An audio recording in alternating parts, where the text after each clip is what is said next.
इंदौर में नाटकीय घटनाक्रम। विधायक संजय शुक्ला आज अभी 2:45 पर पुलिस आयुक्त श्री मकरंद देउस्कर से मिलने के लिए पुलिस आयुक्त कार्यालय पर पहुंचे हैं। शुक्ला के द्वारा अपने विधानसभा क्षेत्र में घर घर जाकर नागरिकों से संपर्क करने और उन्हें 10 अक्टूबर से दलाल बाग के मैदान आयोजित प्रसिद्ध प्रवचन कर जया किशोरी जी की भागवत कथा का निमंत्रण बांट रहे थे। इस भागवत कथा के आयोजन की अनुमति देने का कार्य अधिकारियों के द्वारा एक दूसरे पर डाला जा रहा है।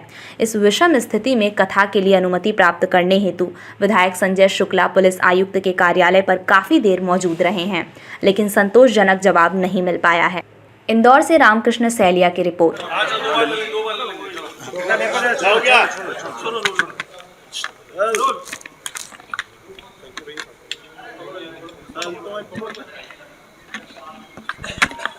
धार्मिक आयोजन के लिए आपको अनुमति मिली, इस प्रकार से आपने अधिकारियों से बात की है? देखिए, इंदौर में एक धार्मिक प्रोग्राम होने जा रहा है, क्योंकि मैं कांग्रेस से जुड़ा हुआ हूँ। मैं कांग्रेस का विधायक हूँ।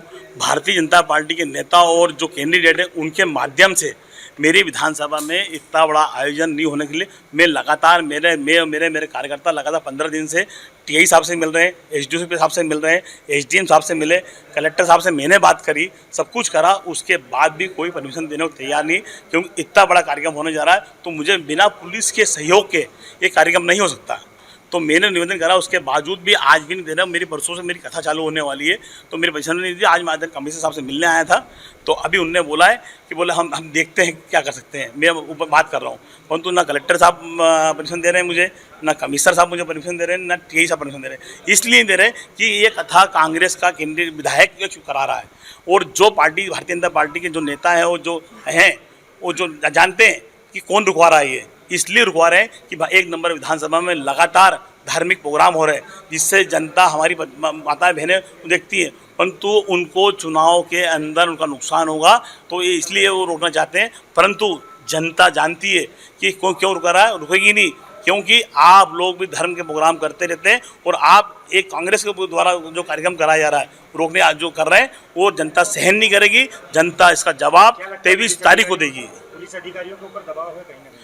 पूरा ऊपर से लेके नीचे तक अधिकारियों को भारतीय जनता पार्टी के द्वारा दबाव है। हम चाहते हैं जिस दिन आचार संहिता लग जाएगी उस दिन हम कलेक्टर साहब से परमिशन ले लेंगे, परंतु आज तो पुलिस विभाग को परमिशन देना चाहिए। लगातार आज 7 तारीख हो गई है, 10 तारीख से मेरी कथा है, मुझे परमिशन नहीं दी गई। मैंने एक महीने पहले आवेदन लगा दिया था, परंतु वो परमिशन आज तक नहीं दी गई मेरे को। और अभी आपकी बात हुई है कमिश्नर साहब से, क्या आश्वासन दिया? वो कहते हैं हमको मालूम ही नहीं है कि आपकी कथा होने वाली है। मतलब ये कितना बड़ा झूठ बोला जा रहा है एक कथा के लिए, जो इंदौर नहीं पूरा प्रदेश जानता है कि कथा बांट रही है। मैं लगातार एक महीना 7 दिन हो गए मुझे, मैं 1 तारीख से लगातार मैं और मेरी पत्नी और मेरे बच्चे मेरी विधानसभा में हम एक घर पर निमंत्रण देने जा रहे हैं। पूरे प्रदेश को मालूम है कि इतनी बड़ी कथा होने जा रही है, परंतु अधिकारी बोल रहे हैं हमको मालूम ही नहीं। ये मतलब कितना बड़ा झूठ बोला जा रहा है। अगर मान लो परमिशन नहीं मिलती किसी प्रकार की, तो फिर क्या करेंगे? परमिशन नहीं मिलेगी तो हम प्रोग्राम नहीं करा पाएंगे, क्योंकि हमको कानून हाथ में नहीं लेना है। हमको जैसे भारतीय जनता पार्टी के लोग आपने देखा होगा रोडों पे होर्डिंग लगा रखे हैं, इतने होर्डिंग लगे हैं विधानसभा के अंदर, परंतु अब नगर निगम को नहीं दिख रहा है। ये नहीं दिख रहा है कि इंदौर में स्वच्छता के लिए जब कांग्रेसी होर्डिंग लगाते हैं, मैंने होर्डिंग लगाए तो वो सब होर्डिंग निकाल दिए गए, परंतु भारतीय जनता पार्टी के नेताओं के होर्डिंग नहीं निकल रहे हैं, क्योंकि वो सब गुंडों के होर्डिंग है। जितने इंदौर शहर के गुंडे बदमाश हैं उन सब के होर्डिंग लगे हुए मेरी विधानसभा के अंदर। वो जनता देख रही है, इसका जवाब तो जनता देगी चुनाव के अंदर। मुझे कितना ही परेशान कर ले, सत्य परेशान हो सकता है, पराजित नहीं होगा। मैं लगातार कमिश्नर साहब को मैं सवेरे से लगातार फ़ोन लगा रहा हूँ, फ़ोन नहीं उठाया, इसलिए मुझे यहाँ कमिश्नर साहब के पास आना पड़ा मेरे को, क्योंकि हम चाहते नहीं है कानून हम हमारा हाथ में लें। आप मल्हारगंज थाने गए थे, वहाँ से क्या कहा? हमको थाने से ये बोला गया कि परमिशन आपको एसडीएम साहब देंगे, कलेक्टर साहब देंगे। जब हमने उनसे बात करी तो उनने बोला हम परमिशन नहीं देंगे, जिस दिन चुनाव आचार संहिता लग जाएगी उसके बाद हम परमिशन देंगे। आज तो पुलिस विभाग आपको परमिशन देगा। आपके धार्मिक आयोजन में कौन अड़ंगा अड़ा रहा है? साफ कहिए ना। ये साफ मेरे सामने आदरणीय कैलाश जी कैंडिडेट चुनाव लड़ रहे हैं, वो मुझसे डर रहे हैं कि ये कथा हो जाएगी तो जनता मेरे साथ हो जाएगी। जनता तो मेरे साथ है, पहले से है, क्योंकि लगातार मैं 5 साल तक सेवा करी है मैंने। दुख हो या सुख हो या कोरोना काल हो या बाढ़ आए, मैं हर चीज़ हर उनके साथ में रहा हूँ। मेरी विधानसभा में एक भी आदमी एक्सपायर होता है या एक भी शादी होती है या एक भी कोई धार्मिक प्रोग्राम होता है, किसी का बर्थडे होता है तो मैं जाता हूँ, मेरा बेटा जाता है या मेरी पत्नी जाती, क्योंकि वो मेरा परिवार है। और आपने देखा होगा कल कैलाश विजयवर्गीय जी ने क्या बोला है, नोट से वोट खरीदेंगे, नोट से वोट खरीदेंगे। कैलाश जी, मैं आपको बताना चाहता हूँ कि मैंने 5 साल लोगों की सेवा करी है, 5 साल लोगों के दुख और सुख में गया। अरे आपने मेरे विधानसभा के लोगों को 51,000 रुपये वोट की वैल्यू की इतनी कम हाकी आपने, जनता इसका जवाब देगी आपको। जो आप नोट से वोट खरीद रहे हैं, ये आपका जाहिर हो गया है कि आप जनता से वोट नहीं मांग रहे हैं। एक तरफ बोलते हैं मैं हेलीकॉप्टर 5 हेलीकॉप्टर से सभाएं करूँगा, 3 सभाएं करूँगा, ये उसका उदाहरण है कि वो चुनाव यहाँ 1 नंबर से लड़ रहे हैं और नोट से उनके आदमी वो गुंडे बदमाश वोट खरीदेंगे। परंतु जनता इसका जवाब आपको देगी, और अभी नहीं, आपको जिस दिन वोटिंग हो उस दिन देगा। आप भले कितने भी गुंडे बदमाश लगा दीजिए, परंतु जनता डरने वाली नहीं है। मैं उनका बेटा हूँ, मैं उनका बेटा हूँ, और बेटे के रूप में ही बेटा जीतेगा।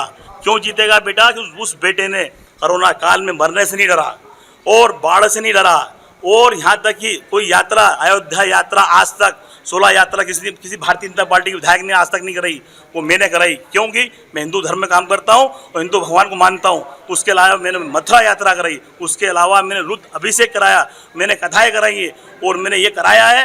वो गलत किया है तो मैं गलत करता रहूँगा, क्योंकि जनता मेरी भगवान है। जनता के लिए मैं लड़ने को तैयार हूँ, मरने को तैयार हूँ। आपने देखा होगा मैं कोरोना में भी मरने से नहीं डरा। आपको बेरूपिया बता रहे हैं वो, बेरूपिया हैं वो, कांग्रेस की वोट नहीं देना उनको।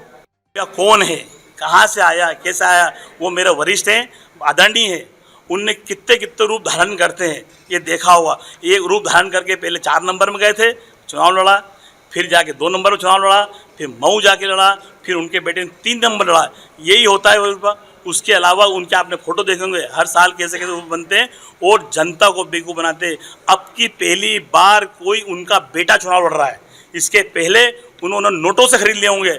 मऊ में चेनें बांट दी, पायजाबे बांट दी, नकली पायजाबे बांट दी, वो जनता को बेवकूफ़ बना के वो जीत गए। परंतु मेरी विधानसभा की जनता मेरी भगवान है, मैं उनका बेटा हूँ। तुम 51,000 तो क्या 1 लाख रुपए भी दोगे तो जनता नहीं बिकेगी, क्योंकि उनको बेटा चाहिए, उनको सेवक आदमी चाहिए। पुलिस प्रशासन है, पूरा विभाग उसका उपयोग करनी कहीं सरकार, पूरी सरकार का पूरा उपयोग हो रहा है। मेरे वहाँ देखिए, मेरी विधानसभा में आप जाके देखिए, होर्डिंग पोस्टर बांट दिए हैं, भंडारे चालू कर दिए, कार्यकर्ताओं को खाना खिला रहे हैं, और यहाँ तक कि मतलब मेरे पिताजी के बारे में अनशन बोला जा रहा है कि ये अपने बाप की कमाई से ये बांट रहा है। अरे मेरे बाप की पिताजी की कमाई है तो बेटे ही रखता है किसी का भी। कैलाश जी, आपके पिताजी ने भी आपको मकान दिया होगा, दुकान दिया होगा, संपत्ति दी होगी, तो पिताजी की होगी। क्योंकि पिताजी की मैं जब जिस दिन मैं मरूंगा उस दिन मेरे परिवार में मेरी पत्नी बच्चों को ही मिलेगी। और वो मैंने जो करा है तो धर्म में मैंने लगाया है, मैंने पाप की कमाई नहीं है मेरे पास।